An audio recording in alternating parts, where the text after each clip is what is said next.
السلام علیکم ورحمۃ اللہ وبرکاتہ۔ ویڈیو کو لائک، شیئر اور ہمارے چینل کو سبسکرائب کریں۔ اس کائنات کا پہلا رشتہ خاوند اور بیوی ہے،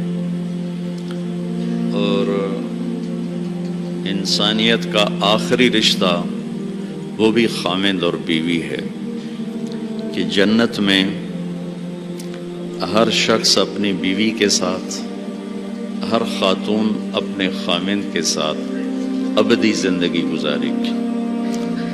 الحقنا بہم ذریتہم، ساتھ ساتھ رہیں گے اولاد، رشتہ دار، لیکن ہر جوڑا اپنی جنت میں الگ۔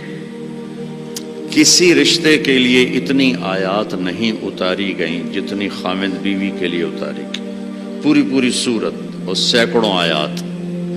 ماں باپ کے لیے چند آیات ہیں، اولاد کے لیے چند آیات، رشتہ داروں کے لیے چند آیات، لیکن خاوند اور بیوی کے لیے سینکڑوں آیات۔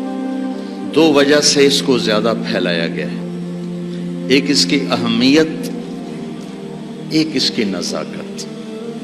اہمیت یہ ہے کہ یہ بنیاد ہے، یہ اگر ہل گئی تو سارا معاشرہ ہل جائے گا، اور نزاکت اس لیے ہے کہ کوئی رشتہ ٹوٹتا نہیں۔ ماں بیٹے کا، ماں بیٹی کا، باپ بیٹے کا، بھائی بھائی کا، بہن بھائی کا رشتہ ٹوٹتا نہیں۔ خاوند بیوی کا رشتہ ایک بول پہ ٹوٹ جاتا، تو اس لیے اس کو محفوظ رکھنے کے لیے قرآن نے مضامین بیان کیے۔ کسی رشتے کو اللہ نے اپنی نشانی کے طور پہ بیان نہیں کیا قرآن میں۔ زمین آسمان کو اللہ کہتا میری نشانی ہے، لیکن کسی رشتے کو اللہ نے نہیں کہا کہ میری بہت بڑی نشانی ہے۔ ایک رشتے کو اللہ کہتا ہے کہ یہ بھی میری بہت بڑی نشانی ہے، اور اس کو بڑی نشانیوں میں لے کر آیا۔ میری بہت بڑی نشانی ہے کہ میں نے تمہیں خاوند اور بیوی کے رشتے میں جوڑا، اور تین باتیں بتائیں جو کسی رشتے میں نہیں بتائیں۔ تمہیں سکون حاصل ہو، محبت ہو، غم خاری ہو، تین چیزیں اس رشتے میں بتائیں، سکون، محبت، غم خاری۔ تو بھائیو میرے عزیزو، ایک تو میں یہ آپ کے سامنے لانے کی کوشش کی کہ یہ رشتہ بہت اہم ہے، سب سے بڑا رشتہ ہے، سب سے بڑا رشتہ۔ زندگی کیسے گزارنی ہے؟ لفظ نکاح میں پیغام موجود ہے۔ لفظ نکاح عربی ایسی زبان ہے جہاں ہر لفظ جہاں لگایا گیا ہے وہاں پورا پیغام لے کر آتا ہے، پورا پیغام۔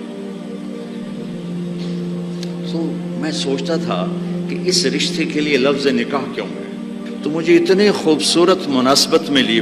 نکاح کا مطلب ہے دو چیزوں کا یکجان ہو جانا، دو چیزوں کا یکجان ہو جانا، اور بارش کے پانی کا زمین میں جذب ہو کر یکجان ہو جانا، نیند کا آنکھوں میں اتر کر سلا کے یکجان ہو جانا، مرد کا عورت پہ اعتماد کر کے ایک جان ہو جانا، درخت کی شاخوں کا ایسے آپس میں مل جل کر یکجان ہو کر چھاؤں بنا دینا، یہ ہے لفظ نکاح۔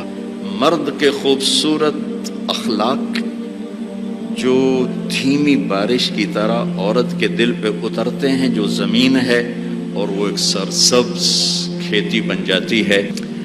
دھیمی بارش والے اخلاق اپناؤ، تمہارا گھر آباد ہوگا۔ اخلاق بارش کی طرح ہیں اور بیوی زمین کی طرح ہے، اس کا دل تمہارے اخلاق سے متاثر ہو، نیند کا آنکھوں میں اتر جانا اور سلا دینا۔ تمہارے خوبصورت رویے تمہاری بیوی کو اتنی سکون کی زندگی دیں کہ وہ چین کی نیند سوئی چین سے اٹھے۔ کتنے گھر ٹوٹ گئے شک کی وجہ سے، شک۔ نیک پاک بیویوں پہ شک کرتے کرتے کرتے طلاقیں ہو گئی۔ ایک مزاج ہے، اس کے لیے عالم غیر عالم کی بات نہیں ہے، ایک مزاج ہے۔ اگر تربیت نہ ہو تو یہ اپنے گھروں کو تباہ کر دیتے، چاہے عالم ہو، چاہے بادشاہ ہو، چاہے دیندار ہو، چاہے دنیا دار ہو۔ بیوی کے فون چیک کیے جا رہے، کتنے فون کیتا ہے، کتوں فون آیا، کتوں میسج کیتا ہے، کتوں میسج آیا. یہ ایسے الو ہیں کہ اپنا گھر تباہ کر کے بیٹھ جاتے ہیں. اعتماد کرنا، اعتماد دینا. اور چوتھا مطلب ہے شاخوں کا جڑ کے چھاؤں بنا دینا، جس کے نیچے نسل پروان چڑھتی. خامند بیوی کے خوبصورت رویے اور اخلاق جو یوں مل کر ایک چھاؤں بناتے ہیں اور اس چھاؤں میں اگلی نسل پروان چڑھتی.